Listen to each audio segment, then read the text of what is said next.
Hi, I'm State Senator Kevin Witkos. Welcome back to another edition of Veterans Corner. Today I'm very proud and pleased to be with Gunnery Sergeant Ted Marolda. Ted, congratulations on being named Veteran of the Month. Thank you. Thank you for having me in your home and your service to not only to your state but to your country. And you are a World War II veteran. Yep. Marine Corps. Yes, Marine Corps. And so I heard that you started at a very young age in the service, and yep. It was right after a big incident that happened on the United States. So why don't you tell me a little bit about that? Well, I was employed in Torrington, and then the attack came on Pearl Harbor, the bombing of Pearl Harbor by the Japanese. This was Pearl Harbor, America's prime naval base in the Hawaiian Islands. 19 proud ships rested on the bottom. 4,572 men were dead, wounded, or missing.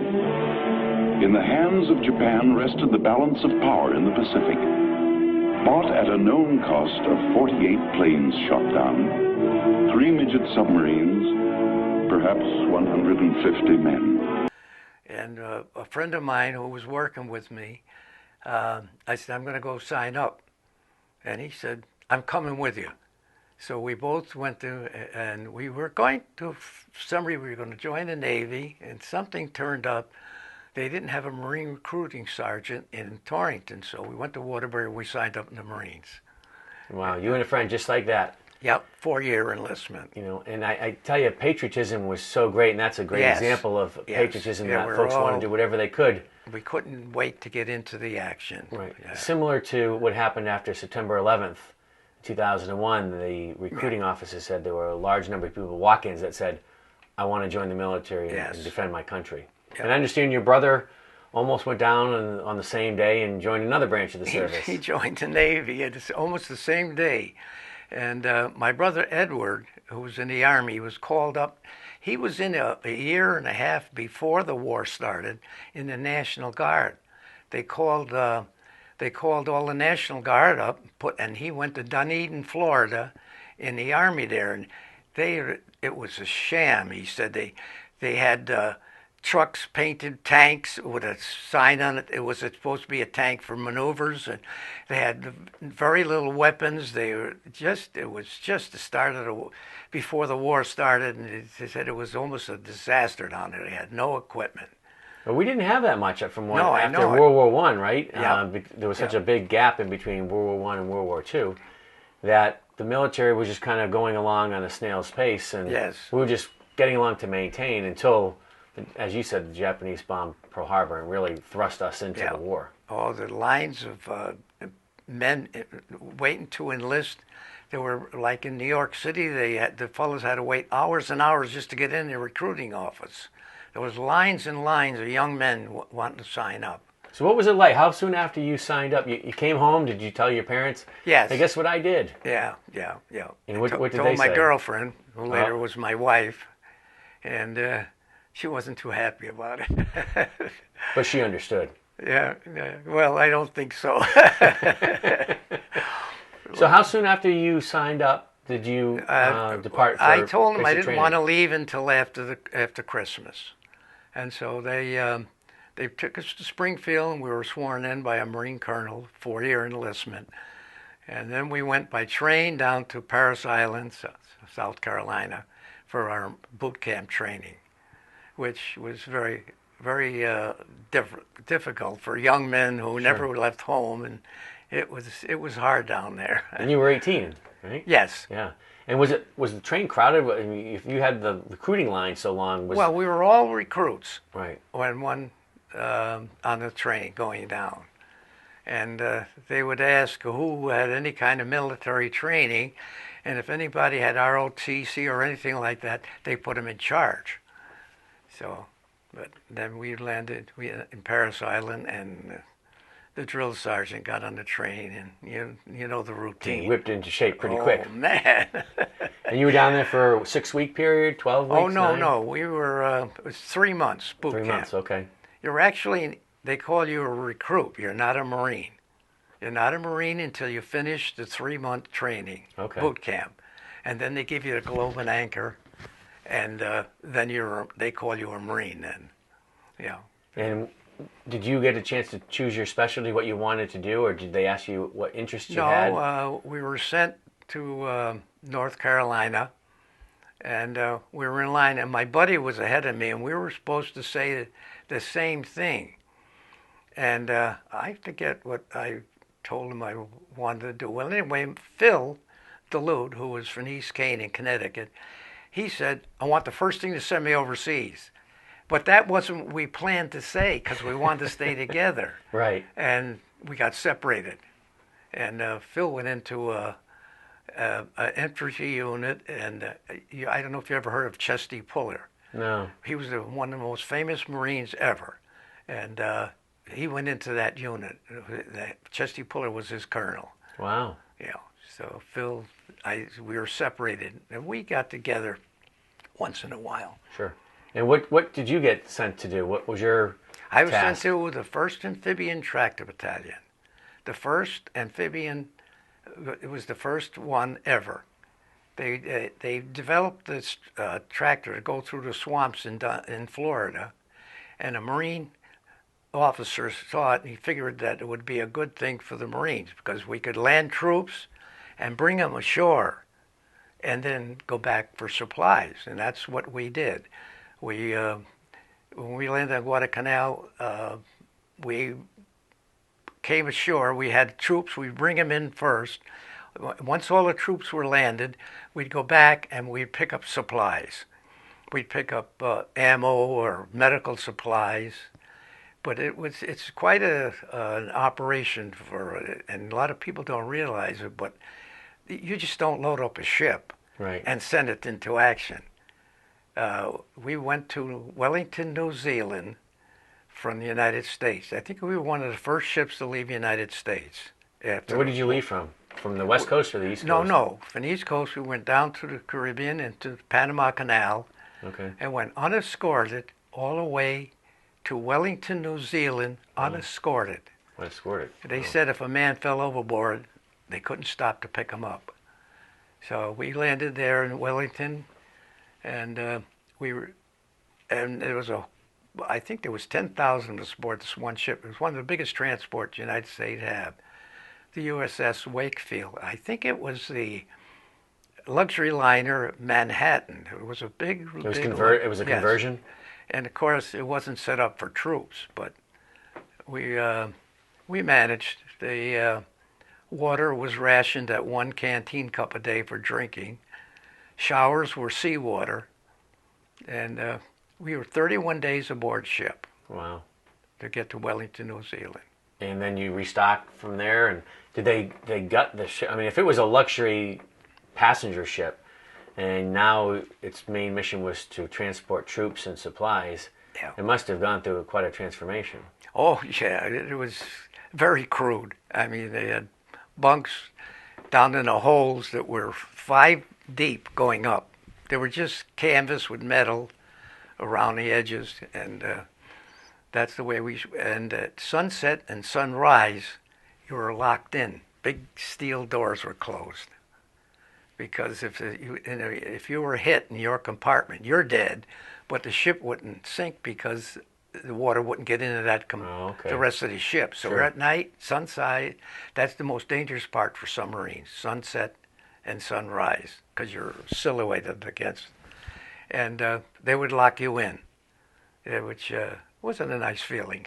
No, it's like closing in on a jail cell almost. You think that there's no way to get out. If you want to know anything what happened in New Zealand or... So you landed in New Zealand, you got the troops... Yes. Picked up supplies or resupplied. No, we set up a camp for a whole division, and we got orders. We were there 5 weeks.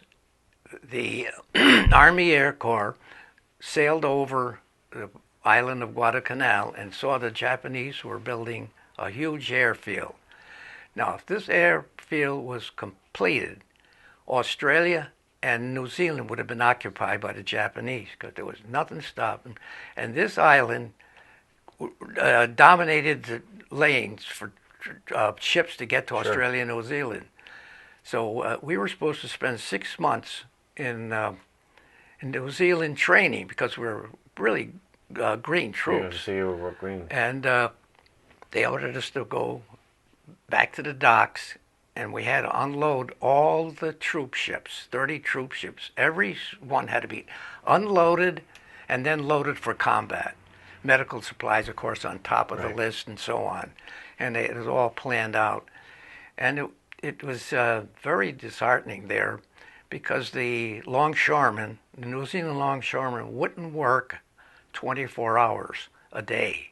They worked there, and they were taking all kinds of breaks. And finally, the General Vandergrift says, "Off you go." And he had a squad of Marines escort him out with bayonets and said, "You can't come back. Well, the Marines will take care of loading the ships." And this as you're trying to protect their country. Yeah, in the ultimate. They were going to be occupied. Sure. They were already planning on troops getting ready for the occupation of Australia because there was nothing there to stop them. The Australian soldiers, of course, British Empire, and they were fighting in North Africa. These men, the Australian and New Zealanders, were away from home for 4 years. Wow. And they were fighting for the British. So they had no troops to stop the Japanese. They just would have walked in. And the Japanese were on a winning roll. They were they were. Rolling over anything that they encountered. So we loaded up, unloaded the ships and loaded up, and we never had a landing practice. So we were on the way to Guadalcanal. We had a practice landing with the whole division, and it didn't go well. Now, we interviewed a veteran that was responsible for opening up the gate or the plank on one of the ships before, and I don't have a clear vision of what an amphibian tanker was like that would transport that. I look at it almost as a flat front boat, or is it capable of firing, or how did you get the stuff? It was all metal. It had cleats on it, so it would go through the water and go up and land. So buffaloes and alligators have been selected to bring the first wave of assault troops ashore. What's an alligator? It's an amphibious tank. What's a buffalo? It's an amphibious tank too, but it's got more armor. They look like bad dreams, and they'll deliver the first punch. We had all World War I equipment. Nothing new. Everything. The only thing we received new was the helmet. Mm-hmm. Even the leggings, the clothes, the leftovers. All our weapons were all World War I. So we did the best we could with what was given to us. But the amphibian tanks are loaded, of course. We had no LCTs or landing craft tank like they had later. We had only Higgins boats for the rest of the troops, and they would have to jump out in the water and wade ashore because they had none of this gate vehicles that would let the fellas run in. Sure. Yeah. So it was a haphazard thing. So, we weren't supposed to go. So you got to Guadalcanal, and what was your primary function to do? Did you? Well, we were fortunate. This was right after the war started. The Japanese never expected Americans to invade. The only troops there were construction battalions and people like that. There was no really. It was a cakewalk going in. Because you were armed and they basically weren't. Yeah, we took over the airfield within 24 hours. Wow.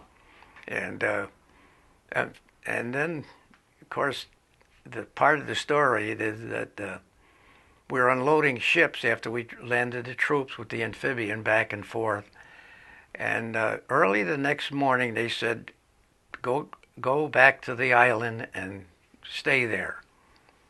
And we found out that night, the Japanese fleet came in and sank 3 American cruisers and 1 Australian cruisers. They were the Vincent, Quincy, Astoria, and the Canberra, Australia. And the 5th, the Chicago cruiser, got its bow blown off, but it didn't sink. Yep. So the aircraft, Admiral Gormley called back and said, "We cannot supply you. We cannot cover you with air power," and he pulled out his 2 aircraft carriers. they left. So here you got 30 transports, unprotected, no ships, no aircraft. They pulled out. We unloaded probably a 10-day supply of food, and hardly any of the ammunition, very little of the ammunition. Our heavy weapons were not unloaded. They left. They were on the ships that left. They left. They left the they landed some 75 millimeter cannon and some 105s. I got a few of them off, but the 155 that would have been a big help to us later on, they were not unloaded. So we were left on our own. We had very little food, and General Vandergrift said 2 meals a day. Right. And if it wasn't, the Japanese were expecting a very large army group to come in, so they had warehouses built, and it was stacked with rice and food. If it wasn't for that food and supplementing our rations, we would have starved. The Navy took its first offensive step in the Solomon Islands, north of the Coral Sea. On Guadalcanal, the Japanese were building an airfield to menace supply routes to Australia. This was the first objective. The name Guadalcanal has been written into history. With other names like Tarawa and Iwo Jima, Bougainville and Peleliu, it has become a symbol, not merely of one battle on one remote island, but of all the battles fought up the ladder of islands leading to Japan. On Guadalcanal, the outnumbered, outgunned Marines first found out what it meant to fight the Japanese at close quarters. In the stinking jungle, they lived through a nightmare 6 months long. The American ships could not come in. Japanese controlled the seas. Wow. So the only thing after they got the airfield, which they couldn't do any airdrops, or they No. just couldn't bring any planes No. over. It was too far away. Okay. And they converted 2 World War II destroyers for supplies and troops. And when the airplanes come in, we had about, I think it was 15. The day they come in, we cheered and cheered and cheered, because we were being bombed the hell out of us. Every day we'd get 30 or 40 bombers bombing. The Japanese would bomb you? Yep. Because they knew you controlled. And strafing with Zeros. And we had nothing to stop them. And so when we saw we were diving for dugouts when the Americans come in. And when we saw that star, oh boy, we really went wild. Yeah, and you said when you saw that star, you mean on the planes? Yes. Yeah, we were flying over them. It wasn't a red zero, it was a star signifying U.S. We were getting out of there and hearing these motors running over your head. And the only way they could supply, they had I mentioned these 2 destroyers that were World War I, and they converted them. They couldn't stop. They'd sneak in, and they had 50-gallon drums of gasoline and they'd dump them over the side and let them float to shore, and they'd go out and pull them in. And that's the only way we got gasoline for the first couple of months. Wow. How long were you in over there? We were there from August 7th, 1942 until just before Christmas. They relieved us. But it was nip and tuck. It was nip and tuck. General MacArthur, the Joint Chief of Staff, and they wrote us off. They said, we can't supply you. In fact, at one time, and he sent in an admiral to our general and said, we can't supply you, you're on your own. So he said to the admiral, he says, we'll go into the hills and we'll fight as guerrillas. But of course, that didn't happen. Sure. And they relieved one of the admirals. Admiral Gormley was very tentative. He was more interested in saving his ships, which he took such a beating there, that he wasn't trying hard enough to get his supplies. And they put a new admiral in. His name was Bull Halsey, and things changed around the minute he took over. But it got all the way down to President Roosevelt. All the Joint Chiefs of Staff said we can't supply them. But Roosevelt said, this cannot happen. America will not stand for another defeat. And then things started opening up a little bit. Yeah. Wow. Yeah.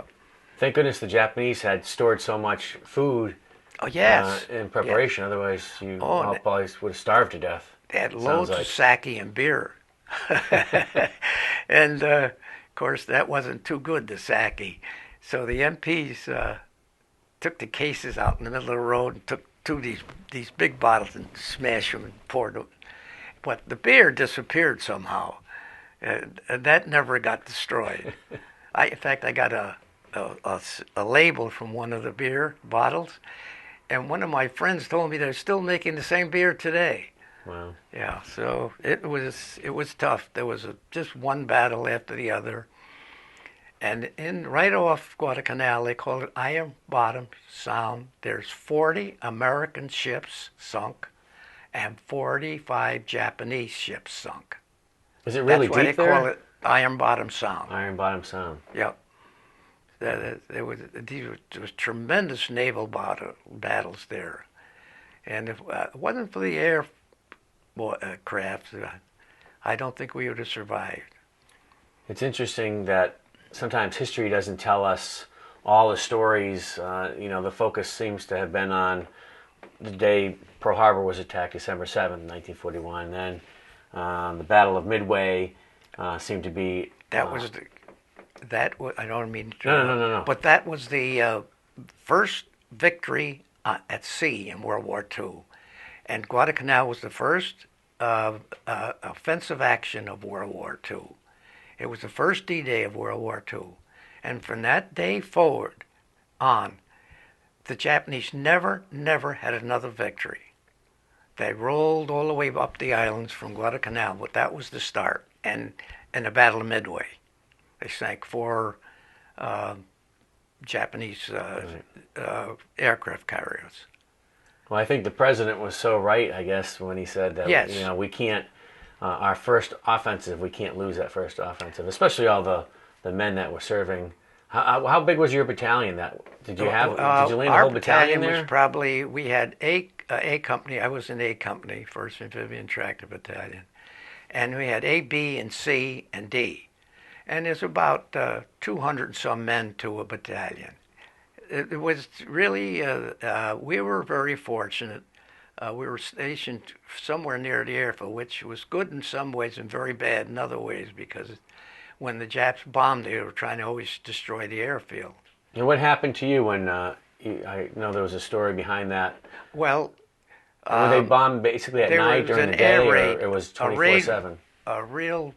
A heavy air raid was coming. Every day at 12 o'clock, the air raids would come, because that took the Japanese planes from Rabaul on Cape Gloucester to get to us and back again. So we knew exactly, and the coast watchers were very, very helpful to us, because they spotted the planes. They'd tell us how many planes were coming, how many Zeros, how many bombers. Well, anyway, this was an air raid coming in, and it was sort of a sneak one. We didn't get the word soon enough, so they were dropping bombs, and we were running. 3 of us were running for the shelter, and we dove in, and the 2 men on the right side, when the bomb, a daisy cutter, do you know what a daisy cutter is? It explodes above the ground, like there's a rod in it. Okay. It hits it, and it goes. The bomb explodes. So the shrapnel goes. They call it the daisy cutter. Okay. Well, those 2 fellows got killed. They actually took the blast from me, and all I got was my ears. And we got inside, and we didn't know what happened to the 2 fellows outside. We had a Navy corpsman in there. He went out, and they were still bombing. And we told them they were so chopped up, so cut up, that they were, we knew they were dead. And we said, don't sacrifice your life. Come back in with us. He wouldn't leave the dead Marines. He stayed with them. I always thought that there was an act of heroism with it. He should have got a medal, but that's in the war, things just go. And then there was some tremendous naval battles, and the Japanese we could see them. We could actually see their ships landing. And Wow. if we had the 155 artillery, which was never landed, we could have shelled them. But we could do nothing. But they could shell us. That must have been frustrating, knowing that you had artillery that you couldn't get down onto the... I think it was October 15th, somewhere in there. 4 Jap ships come in, and we're watching them. We could see them. And they're unloading their troops, and we could do nothing to stop them. And finally, some of our planes, and finally MacArthur sent some B-29s and bombed them, and they did damage all the ships, but they got their supplies. Sure. And we knew when the ships were unloading that within 2 or 3 days we'd be hit with, and the Marines did not back up. They just, and the Japanese were tenacious fighters. They'd rather die than surrender or anything. Right. And the Marines just mowed them down and mowed them down and mowed them down. I mean, they were banzai charges. They just didn't work. It was a different time. They were all the battles before that. People ran when the banzai charged. Sure. And the Marines didn't. They just piles of them. The first battle was about 2 or 3 weeks after we landed. The Japanese colonel was so sure that he was going to have a victory that he had his dress uniform with him. He had the papers for signing for the surrender all with him. And the next morning, 1,200 Japanese were laying in piles. Wow. And that's how you guys knew that he had the paperwork with him, because was he one of the deceased? Yeah, the fellas that, and there's all kinds of stories what took place that night.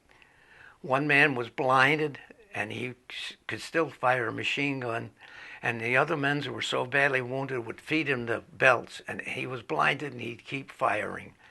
And another man died. He was dead, and his finger was caught on the trigger, and he let a whole belt go. There were so many bodies piled that the gunners had to push the bodies away. They just kept coming. Well, one of the things we like to do as we wrap up the interview is we like to give our guests the opportunity to send a message to people that they served with, or people that are currently serving in the military, or people that are even consider about joining the armed forces of the United States. So I want to give you that opportunity now to give whatever message you have, any feelings you have or experience that you want to relay to those folks. As you know, as the saying goes, once a Marine, always a Marine. So the troops that are in there now, they're all volunteer. There are no more draftees in the service today. And these men are doing a wonderful job, and I just hope that Congress will provide them with the means to do it. The way it looks to me that they're cutting back on the military, and these fellas don't deserve that. They deserve the best equipment, and American people being proud of their veterans. And I just tell them, stay with it, and I think if we get a change in administration, we might get some more help for the military. I just admire these fellas so much. Then we had other men from Winston that served. I'd like to mention my friend who enlisted with me, Phil DeLude, and then there was another man, Ernie Gatto, and then one of the policemen in Winston, who later got killed in Winston on he was a motorcycle policeman, and he died in the service of Winston. So those fellows all did their duty. I mean, and I just admired any of them that did so well. Fantastic. That's a nice message. Our family is pretty well covered. All kinds of relatives served in the service.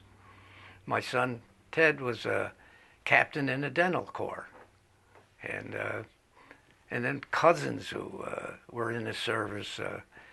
Another nephew served in Vietnam as a lieutenant, and then he was a naval historian in Washington D.C. Edward Marolda, and he's published about 10 books in his own name on naval history. And that goes on and on and on in a family. Well, when you have a role model such as yourself, leading the charge, somebody that went in the day after our country was really thrust into World War II, with you and your brothers serving in 3 different branches of our armed forces, and the heroism that you did and portrayed while you were in the Guadalcanal, and I want to thank you for your service. And I think you remain as a role model to a lot of young men and women who may consider joining the military today. And Ted, I just want to thank you for your service to your state and your country. And folks, well, I never expected anything like this. You heard it here today from Gunnery Sergeant Ted Marolda. See you next month on Senator Witkos' Veterans Corner.